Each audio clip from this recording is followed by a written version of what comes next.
Hello friends, एक और नई कहानी के साथ।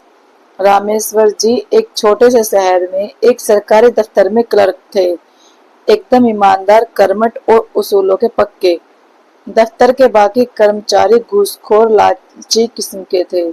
हर काम के लिए आने वाले से रिश्वत लेते थे। रामेश्वर जी के घर में उनकी पत्नी सुधा और उनके दो पुत्र थे, अविनाश और सौरभ। दोनों पढ़ने में बहुत तेज थे। रामेश्वर जी उन्हें पढ़ा लिखा कर अफसर बनाना चाहते थे, इसलिए दफ्तर से घर आते ही दोनों को पढ़ाने बैठ जाते थे। एक दिन रामेश्वर जी की दफ्तर से छुट्टी थी। पूरे घर ने उस दिन सफाई करने की ठान ली। बहुत दिनों से घर में सफाई नहीं हुई थी। सभी को काम बांट दिए गए। जैसे सुधा को रसोई साफ करनी थी, दोनों बेटों और रामेश्वर जी को बेडरूम और ड्राइंग रूम साफ करना था। सबसे पहले रामेश्वर जी और उनके दोनों बेटों ने ड्राइंग रूम को साफ किया। उसके बाद वे तीनों बेडरूम में पहुंच गए।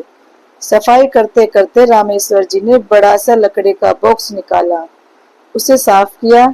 यह देखकर अविनाश ने पूछा, पापा इसमें क्या है? यह सुनकर रामेश्वर जी ने कहा, कुछ नहीं बेटे, बस ऐसे ही कुछ पुराना सामान है। तब सौरभ बोला, पापा खोलो ना, हम इसे अभी दिखाओ क्या है इसमें। रामेश्वर जी ने गुस्सा होते हुए कहा, तुम्हें कहा ना कि इसमें पुराना सामान है। जब तुम बड़े हो जाओगे तब तुम्हें यह मिल जाएगा, देखते रहना, अभी नहीं। अविनाश बोला, पापा क्या आपने इसमें कोई खजाना छिपा रखा है? सौरभ ने भी उसी बात का समर्थन करते हुए कहा, हाँ पापा, मुझे लगता है आपने हमसे छिपाकर पैसा रखा हुआ है और हम इतनी गरीबी में जिंदगी गुजार रहे हैं। रामेश्वर जी को गुस्सा तो आ रहा था, लेकिन उन्होंने समझाते हुए कहा, नहीं बेटा, ऐसी बात नहीं है, मैंने तुमसे कुछ नहीं छुपा रखा। वैसे इसमें पैसे नहीं है, मेरा यकीन करो। शोर सुनकर सुधा जी रसोई से घर बाहर आ गई। अरे क्या हुआ, इतना शोर क्यों मचा रखा है? तब दोनों बच्चे गुस्सा होकर बाहर निकल जाते हैं। सुधा जी के पूछने पर रामेश्वर जी उन्हें बक्से के बारे में बताते हैं। सुधा जी, तो आप बक्सा खोलकर दिखा देते। रामेश्वर जी ने समझाते हुए कहा, बच्चों को अपने पिता की बात पर भरोसा होना चाहिए। अब तो ये समझे, यह बक्सा नहीं तिजोरी है, और खबरदार जब तुमने उसके बारे में उन दोनों में से कोई भी बात की। दोनों मिलकर सफाई करते हैं। दोनों बच्चे शाम को घर वापस आते हैं। दोनों गुस्से में थे। अगले दिन जैसे दुनिया ही बदल गई। दोनों कल तक जहां अपने माता पिता की इज्जत करते थे, वहां आज दोनों नफरत करने लगे। अविनाश और सौरभ को लगने लगा कि उसके पिता ने बहुत दौलत जमा कर रखी है और हमेशा गरीबी का रोना रोककर उन्हें हर चीज के लिए मना कर देते थे। वे बेचारे ये सोचकर कि पापा ईमानदार है, रिश्वत नहीं लेंगे, उनके पापा ने तो बहुत पैसा दबा कर रखा हुआ है। सुबह दोनों स्कूल चले जाते हैं, लेकिन वहां भी उनका पढ़ाई में मन नहीं लगता। इधर रामेश्वर जी भी जब ऑफिस पहुंचते हैं तो उनका काम में मन नहीं लगता। सुधा जी बेमन से घर का काम निपटा रही थी। पूरा घर का माहौल बदल गया था। दोपहर को दोनों बच्चे घर आते हैं। रास्ते में उन्होंने प्लान बनाया कि घर जाकर सबसे पहले उस बक्से की चाबी ढूंढेंगे। घर आकर उन्होंने सुधा जी से भी ढंग से बात नहीं की। खाना खाकर अपने कमरे में चले गए। कुछ देर बाद सुधा जी घर का सामान लेने बाजार गई। उनके जाते ही दोनों ने चाबी ढूंढना शुरू कर दिया। पूरा घर छान मारा, लेकिन उन्हें उन्हें कहीं भी उस बड़े से ताले की चाबी नहीं मिली। फिर सौरभ ने एक हथौड़ी लेकर ताला तोड़ना शुरू कर दिया, लेकिन पुराने जमाने का ताला था जो कि बहुत मजबूत था।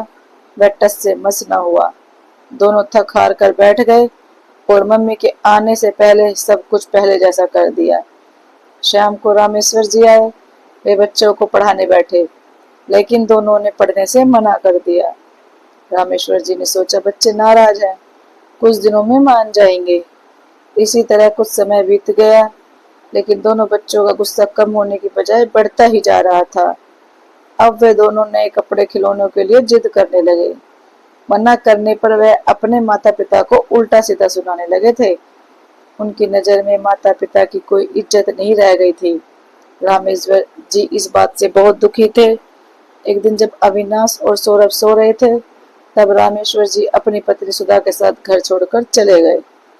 जब दोनों उठे तो देखा मेज पर एक चिट्ठी रखी हुई है।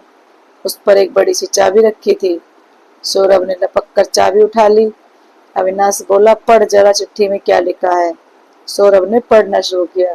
बेटा अविनाश और सौरभ, तुम्हें लगता है मैंने खजाना छिपा रखा है, इसलिए आज ये खजाना मैं तुम्हें सौंप कर जा रहा हूँ।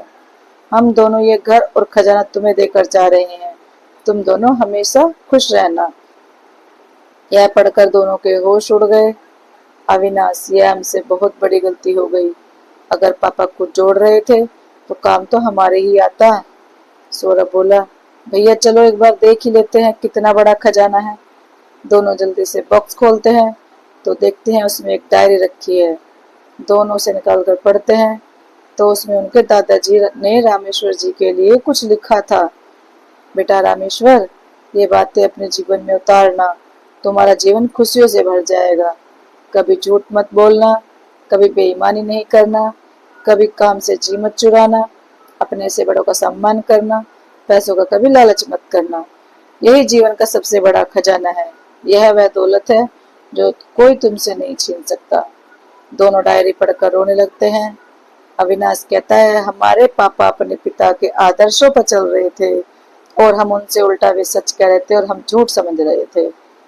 वे ईमानदारी से चल रहे थे, हम उन्हें बेईमान समझ रहे थे। वे मेहनत से अपना काम करते थे, हम उन्हें रिश्वतखोर समझ रहे थे। उन्होंने कभी पैसों का लालच नहीं किया, लेकिन हम इतने लालची हैं कि पैसों के लिए माता पिता को खो दिया। वे अपनों से बड़ों का सम्मान करते थे, हमने उनका कितना अपमान किया। वे घर छोड़कर चले गए। दोनों सब कुछ छोड़कर माता पिता को ढूंढने के लिए चलने की तैयारी करते हैं। घर का ताला बंद करके जैसे ही बाहर निकलते हैं, सामने से रामेश्वर जी और सुधा जी आते दिखाई देते हैं। दोनों बच्चे उनसे लिपट जाते हैं और रोने लगते हैं। रामेश्वर जी कहते हैं, बेटा तुम्हें सही रास्ते पर लाने के लिए ही हम चले गए थे। दोनों उनके पैरों में गिरकर माफी मांगने लगते हैं और उस दिन से दोनों माता पिता की सेवा करने लग जाते हैं। दोस्तों, अगर मेरी आपकी कहानी अच्छी लगी हो तो लाइक, कमेंट और शेयर करें, चैनल को सब्सक्राइब करें। Thank you.